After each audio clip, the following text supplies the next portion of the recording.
Good morning, good evening, good afternoon. We're going to see what's going on with the energy right now. Let's start off with this Six of Pentacles energy. Now, the Six of Pentacles, it came out reversed, but in its entirety, the Six of Pentacles is all about your money. It's all about your stability, what makes you feel stable. And I feel that, the Six of Pentacles is all about us telling and declaring that we have more than enough. But see, it came in reversed, which means that maybe you are taking on more than you give. Maybe you're receiving more than you give. Maybe you are misdirecting your resources. I feel that, the Six of Pentacles signals misdirected resources, throwing money at things rather than presenting well thought out solutions. Financial aid that encourages corruption or dependency rather than activating local assets and forging independence. The old Chinese proverbs says, you give a poor man a fish and you feed him for a day. You teach him how to fish and you give him an occupation that will feed him for a lifetime. I feel that with this Six of Pentacles energy, you're feeling as if you don't have enough. Maybe you're looking at what you don't have versus what you do, where you are trying to go and how much further you have to go in this journey versus how far you've come, what you've accomplished. This Six of Pentacles is all about trying to find that balance in that mind, that body, that spirit, finding balance in a particular person, place, or thing or idea. But see, Pentacles is about that money. It's about, people, places, and things that make us feel stable. Making you feel that, I don't always got to have this, that, and the third, but what I do have is enough. That's the Six of Pentacles energy. And then you got the Prince of Cups energy. The Prince of Cups energy, Page of Cups in the traditional tarot, tomato. It's all about you declaring that you are artfully filled with so much knowledge and power. You declaring you artfully negotiate for the best solution. You see, with this Prince of Cups energy, it's all about you finding balance in your love life, because the cups represent, the people, places, and things that you love. It takes real effort and concentration, even courage, to keep a flame of exuberance alive in our hearts. Instead of seeing ourselves adrift in a hostile world, we can look and see that everything carries a message to guide us to our most powerful possibility. This, in essence, is the elixir, the medicine, the holy grail. Not an object with miraculous powers, but rather a way of being in the world. Once you begin to see things this way, the world literally changes before your eyes. As you travel through life, it's an immense challenge not to be caught up in the trap of cynicism, yet to become cynical and resigned to the way things are brutally robs us of our life force. Most of us reach a point when we must consciously choose and create a discipline of consciously choosing.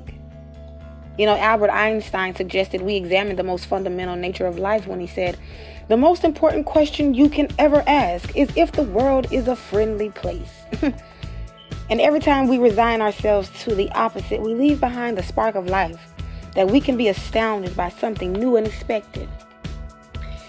This Prince of Cups energy, the fiery part of the water, your emotions, is asking you to rise to whatever this challenge is, this person, place, or thing. Attain an emotional goal. Be poetic, be romantic, all of the above. Because, it's pushing you right into this sun energy. The sun energy is all about you declaring, I celebrate the golden opportunity that life brings. The sun is symbolism, predominantly masculine in form, has occupied a dominant position in many cultures, mythologies, and religion, with its first possible artistic rendition being traced to an anonymous engraving of a sun ray face at least 10,000 years old in a cave in East Timor, Indonesia. I'm trying to learn you something real quick. Wherever you are in the world, the sun rises in the east and sets in the west. Its daily rhythms mapping out the path of the human soul, birthed at dawn, the power of maturity at midday, and sunset the completion of the journey. The splendor of the setting sun, brilliant oranges, pinks, and reds dance, refract, and melt, reflecting the incredible beauty and mystery of life. Therefore, the sun bears bountiful gifts, the fruits of our trials and labor, rewarding us for our determination and struggle in the pursuit of truth. It reminds us how good it is to be alive, filled with boundaries and with boundless energy and enthusiasm, laughter, bubbling, squeals of delight, children playing, naturally exploring, exquisitely open and expectant, capable of anything type of energy.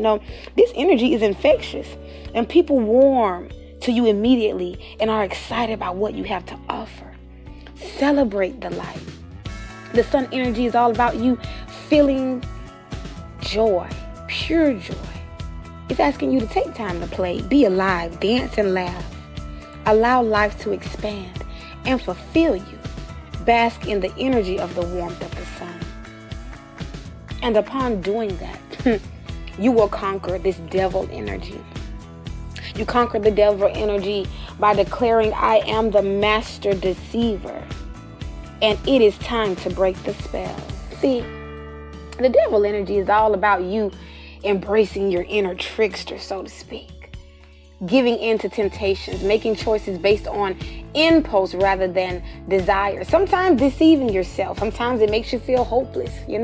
It depends on the person, place, or thing or situation.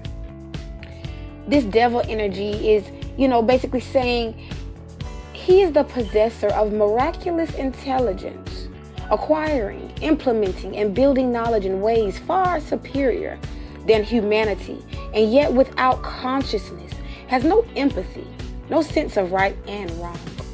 The devil, the embodiment of general artificial intelligence, so engineered to amplify human intelligence and become humanity's savior. Are we in grave danger? Are you in grave danger? The ancient doctrine of original sin, where Adam and Eve are cast out of the Garden of Eden, having rebelled and eaten the forbidden fruit from the tree of knowledge of good and evil, reflects that mythological impurity of the division of union. The polarities of day and night become metaphors for light and dark, the conscious and the invisible, mysterious, unconscious. Traditionally, the devil is conceived as the personification of whatever or whomever is labeled in a society as evil, a threat to continuity, and the supposed power of the majority. The devil is the archetype rooting scapegoat, the reflection of humanity striving for goodness gone wrong, the course of a pure spiritual life perverted.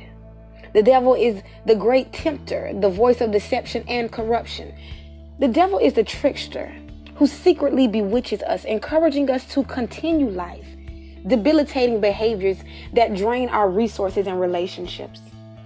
The devil card calls us to examine that which remains hidden in darkness, within the realm of personality, that which have been denied, or we have denied or suppressed, believing ourselves to be wrong. Often feeling a sense of helplessness, failure, and loss of control, we are locked out of our own lives when we are tapped into this devil energy. Oh, because darling, right around the corner is your Princess of Wands energy. And I want you all to know that masculine and feminine energies are not gender related. Masculine and feminine energies lie in both male and females. The masculine is all about the action, the power, the creation, the snap, crack, and pop. And then you got the feminine side where you got to be patient, nurturing, kind. But see, with this Princess of Wands energy, one has to declare, you spark the impossible. The Princess of Wands energy is the airy part of fire. The youthful enthusiasm and confidence that we all lack and seek and lose. It helps us to harness the creative forces around us. It helps us to seek to innovate and experiment. The Princess of Wands energy arises out of teenage interest in science fiction and the elaborate fantastical imagery, which sought to express equally complex psychological concepts. Jean-Claude Ford's comic strips of the 60s, Barbarella, which its sexually charged and mystical planetary realms evoked the fiery tantric space goddess. The idea of space being a vast, exotic, and erotic realm was always more alluring than the sterile reality it has turned out to be. In a similar vein, the illustrations of superheroine Octoberina, said to embody the principles of the Russian Revolution and battle against both Russian and American oppression, was a character that both Bowie and others cited when discussing how to visualize Ramona, a stone, for the Outside album book. That's for all of my, David Bowie. I think I said Bowie, but Bowie, tomato, don't be petty. Basically, the Princess of Wands energy, it transmits the drive to experiment and innovate. It is about a death to the old and the birth of the new. It is in letting go of fixed beliefs about how something should be that we are teleported into an open realm of pure potential. Cast your doubts and fears into the fire to be melted down and transformed. Allow the exuberance of youthful confidence and innocence to surge. You can consciously take on something that appears to be impossible and flourish and grow in the challenge. Only if you tap into this Princess of Wands energy. Because, beloved, do you know that the Princess of Wands energy, the airy part of fire, the you that is taking the initiative and action to spark the impossible to make it possible? Do you know what you're creating? Do you know what you're getting ready to run up into? You're getting ready to run up on your Ten of Cups energy, which is you declaring, I experience the joy of loving connection. Ten of Cups in the traditional tarot is basically, the happy family, the American dream, the happily ever after, so to speak. The Ten of Cups energy is all about crafting a legacy, ultimate contentedness, creating long-lasting bonds with those you call family. My mother always told me that there's a difference between family and relatives. Relatives are people you have no choice. People who you are connected with by blood. It's by force sometimes, not by choice. But with family, they love you by choice and by force. Love you for the ins and outs. They're normally people who you don't know. They're not related to you. But either way it goes, this Ten of Cups energy that you are getting ready to come into as far as your mind, body, and spirit. People, places, and things. Relationships, partnerships. We know that ships are any person, place, or thing. It's supposed to be taking us somewhere. But the Ten of Cups energy is all about you inviting and taking time to connect with special people in your life. Those you love and have traveled with for some time. Acknowledge their presence in your life with fresh eyes. Experience their beauty, their courage and fortitude, their wisdom, feeling into and through their stories to fathom their radiance. Everyone around us is a gift, a reflection. Everyone around us is a teacher, showing us where we get caught in the web of judgment and self-righteousness, of separation and ignorance. If we would only give ourselves more moments to experience first the joy of loving connection with ourselves and then turn to the other, to give love and appreciate the miracle of their existence. The family that birthed and grew you and the family you intend to create for yourself are realms of incredible possibility when you choose to let them guide you to become the best version of yourself. To love and enjoy your family, you must first accept them as they are.